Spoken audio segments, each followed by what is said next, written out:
So class, now we are going to do the performa of the process costing. This is a format of the process costing.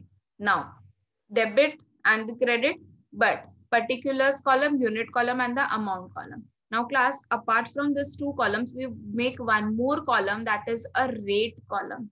ठीक है, हम अगर rate दिया है question में, if directly amount दिया है और rates कहीं भी नहीं है, तो it's fine. If you are not making the rate column, then it's okay. Or else we need to make one more column, that is a rate column. Okay, so particulars, unit, rate, amount, particulars, unit, rate, amount. Now it depends upon the sum whether to make that rate column or not, but it is always advisable for your betterment कि आप easy हो जाएगा तो आप rate column बनाओ. ठीक है. Now what we record on the debit side of the process account, हम जो भी material input कर रहे हैं, ठीक है, तो input will always be debited. The raw material input is also known as units introduced. So whenever you are introducing any of the units in the process, that will be always and always debited. Now this units will be given in the question. आपको ये question में दिया जाएगा, as well as उसका rate भी दिया गया होगा. For example के I am say for example के 1000 units मैंने input किया है at the rate of ₹2. तो 1000 into 2 करोगे तो you will be getting the amount. So when you multiply units with the rate, you will be getting the amount over here. Okay. Now next thing, आपने raw material input किया. Apart from that, if you require another raw material, अगर आपको और raw material चाहिए, तो what you will be doing? You will be buying the raw material. So raw material हो गया. Then you are going to pay the wages to the workers. So wages हो गए. Your all the direct expenses हो गए. All that will be debited. All the expenses will be debited in the process account. Direct amount will be given in the question. उसकी units नहीं होती है. The amount will be given in the question. Directly write down the amounts over here. Now next thing is production overheads. So here class, already we have discussed that we only and only take over here the factory overheads, or you can say the work overheads.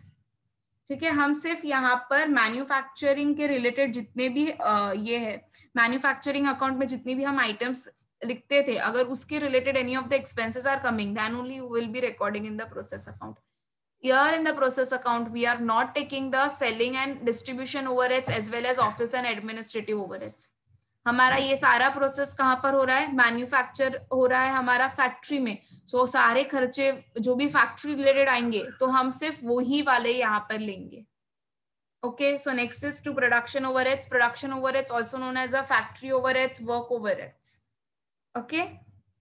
So then if any other expenses, direct expenses अगर आप कुछ कर रहे हो, या तो कोई indirect expense में factory overheads expense if you are doing, then that will be written in the debit side of the process account.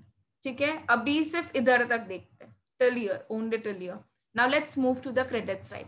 Now the credit side per very first item which you write is a normal loss. Now normal loss class, it will be given as a percentage in the question. Say for example के normal loss is 10%.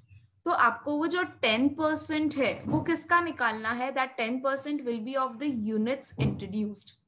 ठीक है, आपने जो भी units यहाँ पर introduce की होगी उसका 10% निकालना है. I give you the one example कि हम 1000 यूनिट्स इंटू 2, मैंने जब तुम लोगों को ये यूनिट्स बताया तब हमने एक एग्जाम्पल दिया था. So now let's assume that over here we have 1000 units. ठीक है, so normal and in the question it is given that the normal loss is 10%. तो 1000 का 10% आप निकालोगे तो दैट विल बी 100. तो यहाँ पर यूनिट कॉलम में आप 100 रुपीज 100 लिखोगे, 100 units. Okay.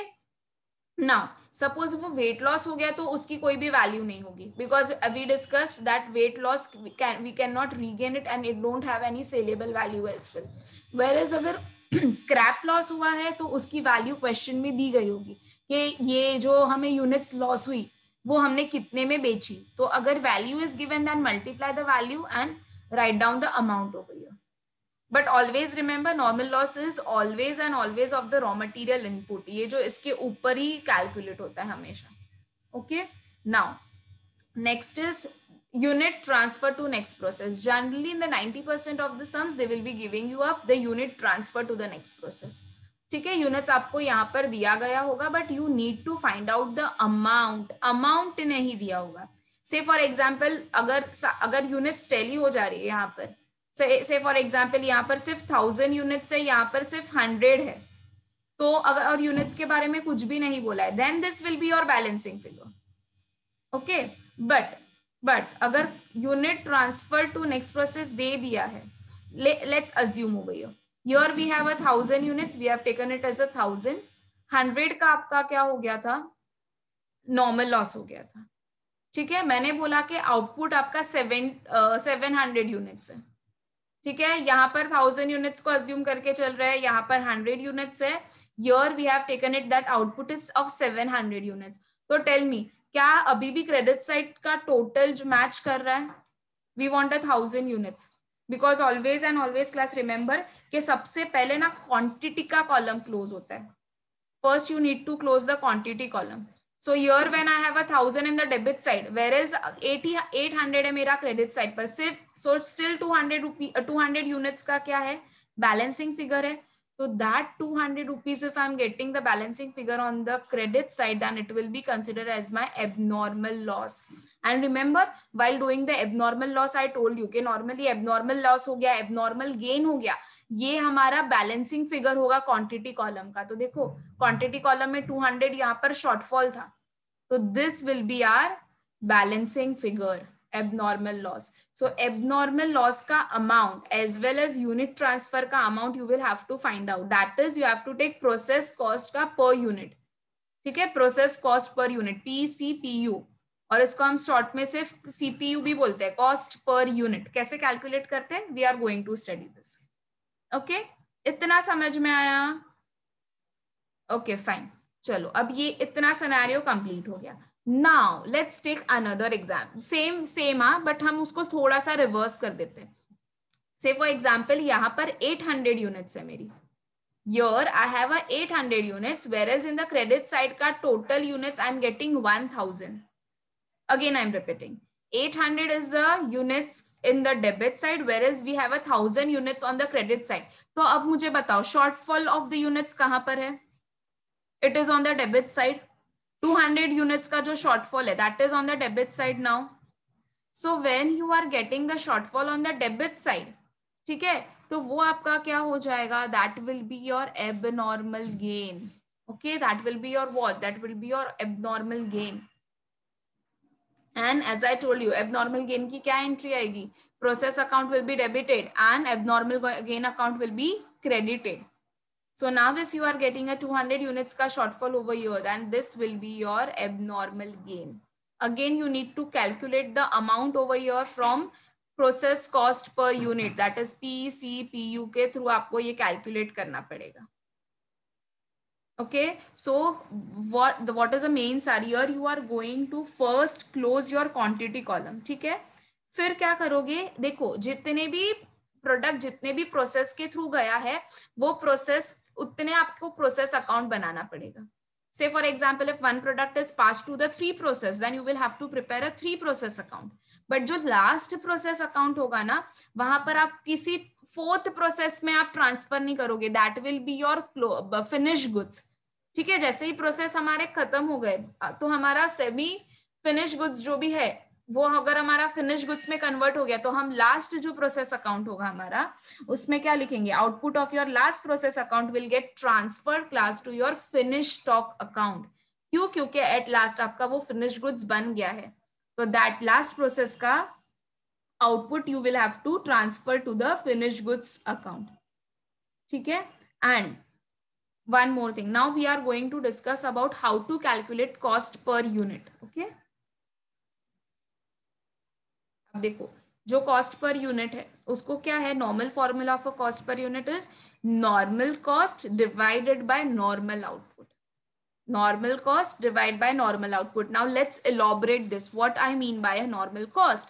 Normal cost means cost of the process minus scrap value of a normal loss. Ma'am हमें नहीं समझा, ठीक है, चलो प्रोसेस इसके परफॉर्मा पे जाते हैं. डेबिट साइड का जो कॉलम होगा ना, डेबिट साइड का जो टोटल का कॉलम, अमाउंट कॉलम, माइनस करोगे आप ये जो स्क्रैप वैल्यू आपकी होगी. ठीक है, और डिवाइड किससे करना है आपको, इनपुट माइनस योर लॉस की यूनिट्स. आपने जो भी इनपुट किया होगा वो unit minus your loss unit, तो आपको आएगा कॉस्ट पर यूनिट का amount. Okay, so in short, even I can say that this is a debit column का amount का column, debit side का amount का column minus credit side का amount का column. Okay, divided by debit side की units, ठीक है, minus credit side की units.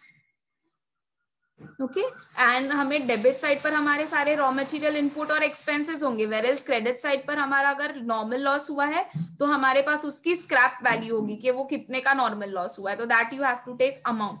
सो यू न्यूमरेटर में there will be n amounts, whereas denominator में there will be n units. Okay, you have to take out the units. This will get more clear when we start with the sum. Okay, चलो now next. This is very important that this cost per unit का rate is used. जो आपको यहाँ पर जो rate आएगा, here you are finding out the rate. जो भी rate मिलेगा आप उसको unit से multiply करके amount column में लिखोगे. So whatever rate you are going to get, that you can be used for the abnormal loss as well as abnormal gain. Okay, that can be used for abnormal loss as well as for the abnormal gain, as well as जो भी आपका units transferred होगा to the next process. से आप ware house में transfer कर रहे हो या तो आप फिनिश स्टॉक में ट्रांसफर कर रहे हो, तो इसके लिए भी वो यूज हो सकता है. देखो परफॉर्मा में मैंने ये बोला था ना, ये वाला फिगर, तो आपको अगर जो भी रेट मिला तो यूनिट्स इनटू रेट करोगे तो you will get the amount. ये वाला फिगर भी तो आपको कैसे मिलेगा, same way, same formula will be use for finding out this figure also.